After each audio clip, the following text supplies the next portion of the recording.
같이 사도신경으로 우리의 신앙을 고백하겠습니다. 전능하사 천지를 만드신 하나님 아버지를 내가 믿사오며 그 외아들 우리 주 예수 그리스도를 믿사오니 이는 성령으로 잉태하사 동정녀 마리아에게 나시고 본디오 빌라도에게 고난을 받으사 십자가에 못 박혀 죽으시고 장사한 지 사흘 만에 죽은 자 가운데서 다시 살아나시며 하늘에 오르사 전능하신 하나님 우편에 앉아 계시다가 저리로서 산자와 죽은 자를 심판하러 오시리라. 성령을 믿사오며 거룩한 공회와 성도가 서로 교통하는 것과 죄를 사하여 주시는 것과 몸이 다시 사는 것과 영원히 사는 것을 믿사옵나이다. 아멘. 찬송가 459장입니다. 찬송가 459장입니다. 함께 찬송하겠습니다.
오늘 말씀은 민수기 15장의 말씀입니다.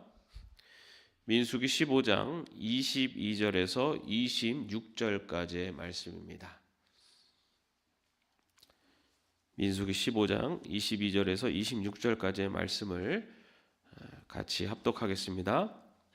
너희가 실수하여 나 주가 모세에게 말한 이 모든 명령을 실천하지 못하였을 때에 곧 나 주가 모세를 시켜 너희에게 명한 모든 것을 나 주가 명한 그날 이후부터 너희 대대로 실천하지 못하였을 때에 그것이 회중이 모르는 가운데 실수로 저지른 것이면 온 회중은 숫송아지 한 마리를 번제물 곧 주를 기쁘게 하는 향기로 불살라서 바치고 거기에 딸린 곡식 제물과 부어드리는 제물도 규례대로 바쳐야 한다. 또 순념소 한 마리를 속죄 제물로 바쳐야 한다. 이렇게 제사장이 이스라엘 자손 온 회중의 죄를 속하여 주면 그들은 속죄를 받게 된다. 그것은 실수로 저지른 것이기 때문이다. 그들은 자신들의 실수로 잘못을 저질렀으니 나 주에게 불살라 바치는 제물과 속죄 제물을 주 앞에 가져와야 한다. 모든 백성의 실수로 잘못을 저지른 것이기 때문에 이스라엘 자손 온 회중과 그들과 함께 살고 있는 외국인들이 함께 용서받게 될 것이다. 아멘. 오늘 하루 주의 말씀과 기도로 시작한 여러분들에게 또 하나님의 크신 은혜가 함께 하시기를 바랍니다. 우리가 살다 보면은 이게 실수로 잘못을 하는 경우가 있습니다. 또 실수로 법을 어기는 경우들도 있는데요.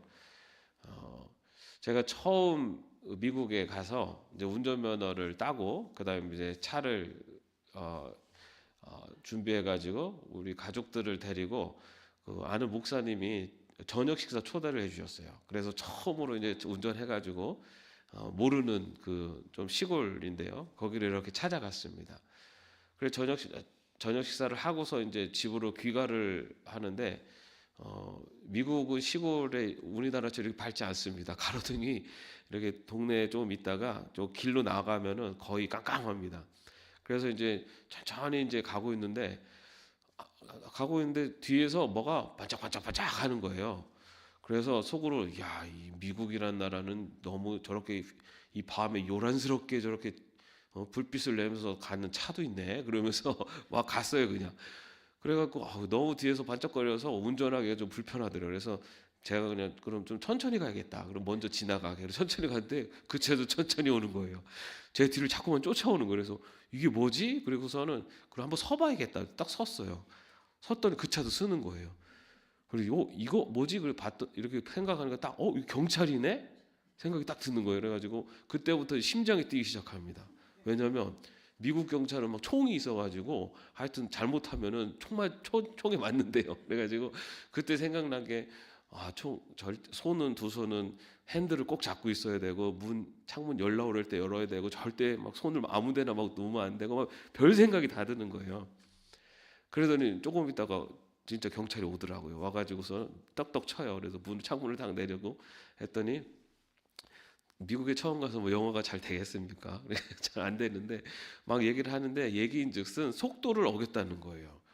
근데 제가 아무리 생각해도 제가 빨리 달리지 않았거든요. 왜냐면 또 처음 운전이고 처음 오는 지역이다 보니까 천천히 달렸어요. 근데 나 아니다, 나 빨리 안 달렸다, 나 속도 안 어겼다, 막 그랬더니 속도를 어겼대. 그러면서 설명이 이렇게 약간 오르막 올랐다가 내려가는 그 구간인데 거기가 거기가 감속 구간이었던 거예요. 근데 제가 뭐 거기가 감속 구간이지 않습니까? 그리고 밤에 깜깜해서 이 표지판이 있었지만은 뭐 그것까지도 확인도 못 하고 그래가지고 이제 몰랐다. 나 여기 처음 와서 나 여기 잘 몰랐다고 막 그랬더니 이렇게 한번 살피더니 뒤에 보니까 애들이 주렁주렁 앉아 있지 막 이러니까 불쌍해서 그랬는지 그러냐 그래서 조심하라 그러면서 이렇게 보내줬어요. 그때가 제가 미국 그 경찰을 처음으로 만나가지고 얼마나 심장이 막 뛰든지 정말 이렇게 그때는 지금 생각해도 그런 푯말을 못 봤어요. 옆에 이렇게 미국에 가면 이렇게 깃대 하나에 봉 하나 이렇게 동그랗게 해놓고 몇 마일 써 있는데 불이 들어오는 것도 아니고 깜깜한 데서는 전혀 안 보이거든요. 아무튼 그렇게 해갖고 굉장히 법을 어겼었던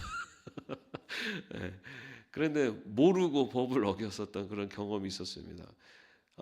뭐 아마도 우리가 살다 보면은 사실은 이렇게 의도적으로 뭔가 잘못을 하고 죄를 범하는 경우도 있지만 사실은 이제 모르고 어쨌든 그 잘못된 선택을 통해서 이렇게 죄를 범하는 경우들이 있습니다.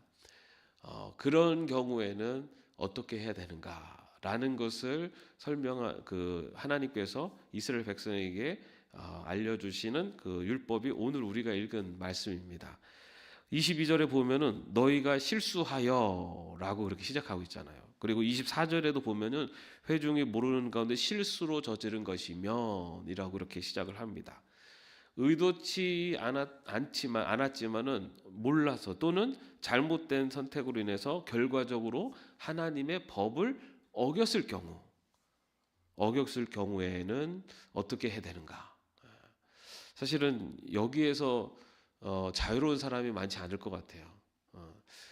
정말 내가 죄를 져야지 하고 짓는 경우도 많지만 많은 경우는 의도치 않게 결과적으로 하나님의 뜻을 어기는 경우들이 좀 생기는 것 같습니다. 그리고 그런 경우도 있고 또 하나는 너희 대대로 실천하지 못하였을 때라는 말이 있어요. 24절에 보면 너희 대대로 실천하지 못했어요. 다시 말해서 대대로 이어오면서 그것이 하나님의 뜻을 어기는 것인지를 인식하지 못하고 죄를 짓는 경우를 말합니다.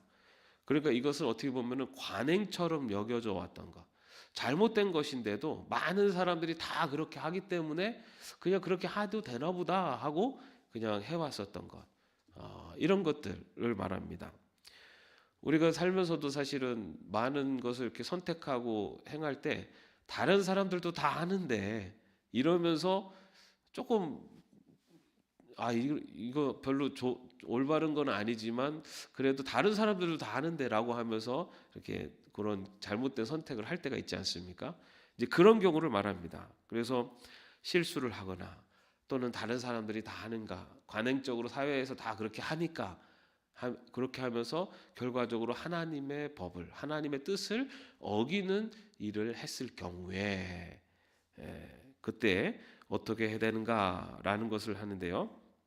먼저 그렇게 오늘 이 말씀은 그런 경우에 하나님께 용서를 구하고 회개하고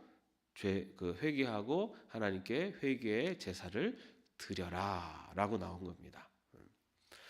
사실은 오늘 우리가 읽은 말씀은 그런 경우에 대해서 그것을 정죄하는 것이 더 강조되었다기보다는 그런 경우에라도 용서를 구함으로써 그 용서를 받을 수 있는 길을 하나님께서 제시해 주셨다라고 말할 수가 있습니다.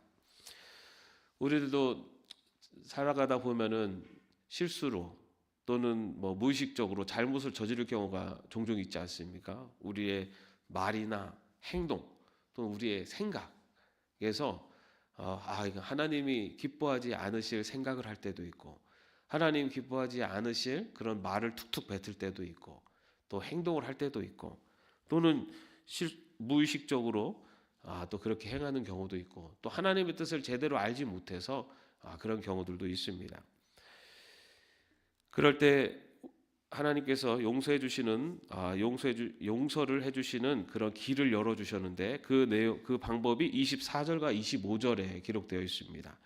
24절과 25절에 보면은 그러한 죄를 발견하게 되거든 먼저 제사장이 속죄를 하고 제사장이 그 모든 죄에 대해서 회개를 하고 그 다음에 번제물과 곡식제물, 속죄제물을 바쳐라라고 되어 있습니다.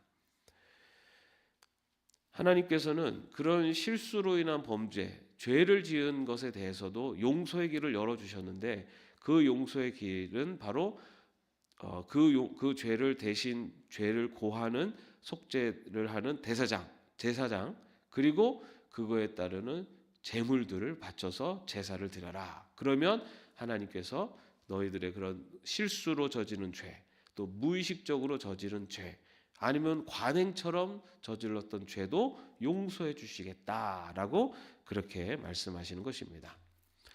이 죄사함이 바로 예수님의 십자가의 은혜로 우리에게 적용되고 있습니다. 예수님께서는 바로 이런 모든 죄를 대신 지시고 십자가에 달려 죽으셨죠. 예수님께서 십자가에 달려 죽으신 이유를 우리는 하나님이 예수님을 꼭 십자가에 죽이지 않으시고도 하나님이 용서해 주시면 되지 않습니까? 라고 생각할 수 있습니다. 왜냐하면 하나님이 이 우주 만물의 주인이시고 이 우주를 창조하신 분이신데 그냥 하나님이 용서해 주시면 되지 왜 예수님을 그렇게 십자가의 제물로 삼으심으로 용서의 길을 여셨냐? 그것은 하나님이 구약 시대부터 약속하신 용서의 방법이었어요. 구약 시대도 우리가 아는 것처럼 죄를 지을 경우에는 그 죄를 대신하는 속죄 제사를 드림으로써 그때 하나님께서 그 모든 죄를 용서해 주시겠다라고 약속을 하셨어요. 하나님께서는 예수 그리스도를 이 땅에 보내셔서 온 인류를 용서하시는 그런 속죄 제물로 예수님을 십자가에 못 박게 하심으로 그 예수 그리스도를 믿는 자는 누구든지 다 용서를 받는 길을 여신 겁니다. 마찬가지로 오늘 실수로 지은 죄 또는 무의식적으로 지은 죄일지라도 바로 속죄 제사를 통해서 용서받는 길을 여신 것처럼 우리가 살아가면서 실수로 또는 무의식적으로 지은 죄 또는 우리가 그냥 당연하게 생각했던 관행적으로 지은 죄일지라도 그 죄의 모습이 발견되어지고 내가 그것을 깨달을 때는 바로 우리의 죄를 용서하신 예수 그리스도의 십자가 앞으로 나오면 하나님께서 그 모든 죄를 용서해 주시는 은혜를 우리에게 베풀어 주심을 우리는 또 말씀을 통해서 볼 수가 있습니다. 그리고 26절 말씀에 보면은 이스라엘 자손 온 회중과 그들과 함께 살고 있는 외국인들이 함께 용서받게 될 것이다 라고 하면서 이 하나님의 용서가 어떤 특정한 사람에게만이 아니라 그 회개의 자리에 참여하는 모든 자들을 용서해 주신다라고 그렇게 기록하고 있습니다. 하나님은 누구든지 회개하는 자를 용서해 주십니다. 그런데 내가 실수로 지은 죄 또는 무의식적으로 지은 죄 또는 내가 관행적으로 지은 죄일지라도 우리가 회개의 자리로 나와야 됩니다. 내가 잘못했다고 후회하는 것이 아니라 회개하는 것입니다. 회개하는 것은 나의 잘못을 고백하고 용서를 구하는 것이 회개입니다. 오늘 말씀은 어쩌면은 우리들이 살아가면서 가장 많이 범하는 죄 중에 하나입니다. 우리는 생각으로 하는 것 또는 내가 모르고 지은 것에 대해서는 나 스스로에게 좀 관대합니다. 생각하는 게 죄가 되겠어? 생각할 수도 있고 또 자신의 습관적인 말이나 행동 그것이 잘못됨에도 불구하고 다음부터 조심하지라고 하면서 그냥 넘어가요. 그런데 오늘 말씀에서는 실수를 하거나 무의식적으로 했을지라도 또는 그냥 관행적으로 했을지라도 나의 죄가 발견되면 회개하라라고 말씀하고 있어요. 회개하면 하나님께서 용서해 주시겠다. 저도 이 말씀을 준비하면서 내가 마음으로 또는 생각으로 나쁜 생각들을 했었던 것이 그냥 나는 쑥 지나갔는데 이런 것들에 대해서 회개를 해야 되는구나라는 걸 다시 한번 생각을 했습니다. 하나님께서 이렇게까지 하시는 이유가 뭘까요? 왜냐하면 하나님은 하나님의 백성이 거룩해지기를 원하세요. 내가 거룩하니 너희도 거룩하라. 어쩌면 우리는 완전히 거룩해질 수는 없습니다. 그러나 거룩해지기 위해서 무의식 중에라도 자신을 항상 돌아보고 실수를 했더라도 자신의 죄를 회개함으로써 또 용서함을 받는 좀 더 거룩한 하나님의 백성으로 나아가기를 원하시기 때문입니다. 오늘 하루를 또 살아가면서 무의식적으로나 또는 습관적으로 우리가 실수를 할 수가 있습니다. 그럴 때 그 실수하는 것을 그냥 아무것도 아닌 것처럼 그냥 넘기기보다는 나의 그런 부족한 모습을 하나님께 고하고 또 하나님께 회개함으로써 하나님의 용서함 속에서 더욱더 거룩한 하나님의 백성으로 살아갈 수 있는 저와 여러분 되시기를 주님의 이름으로 축원합니다. 기도하겠습니다. 주님, 우리는 연약하고 우리는 부족하여 무의식적으로도 실수하고 또 관행적으로도 잘못하고 있는 것을 그냥 넘어갈 때가 많이 있습니다. 주님, 하나님께서는 그러할 때에도 회개하라라고 말씀하시고 또 회개를 통해 용서의 길을 열어주셨습니다. 하나님, 내가 거룩하니 너희도 거룩하라 라고 하시는 이 말씀을 우리들 항상 기억하여 우리들의 삶의 작은 부분에서조차도 하나님 앞에 거룩한 백성으로 설 수 있도록 하나님 지켜주시고 인도하여 주옵소서. 우리가 아무렇지도 않게 생각했었던 그런 모든 작은 범죄도 하나님 앞에 다 고백하며 나아가게 하시고 또 용서하시는 하나님, 그를 위해서 십자가에 달려 죽으신 예수 그리스도, 그 은혜를 믿고 의지하며 거룩한 하나님의 백성으로 살아가는 저희들 될 수 있도록 인도하여 주옵소서. 예수님의 이름으로 기도합나이다. 아멘. 하늘에 계신 우리 아버지여, 이름이 거룩히 여김을 받으시오며 나라의 마옵시며 뜻이 하늘에서 이룬 것 같이 땅에서도 이루어지이다. 오늘날 우리에게 일용할 양식을 주옵시고 우리가 우리에게 죄진 자를 사하여 준 것 같이 우리의 죄를 사하여 주옵시고 우리를 시험에 들게 하지 마옵시고 다만 악에서 구하옵소서. 대개 나라와 권세와 영광이 아버지께 영원히 있사옵나이다. 아멘.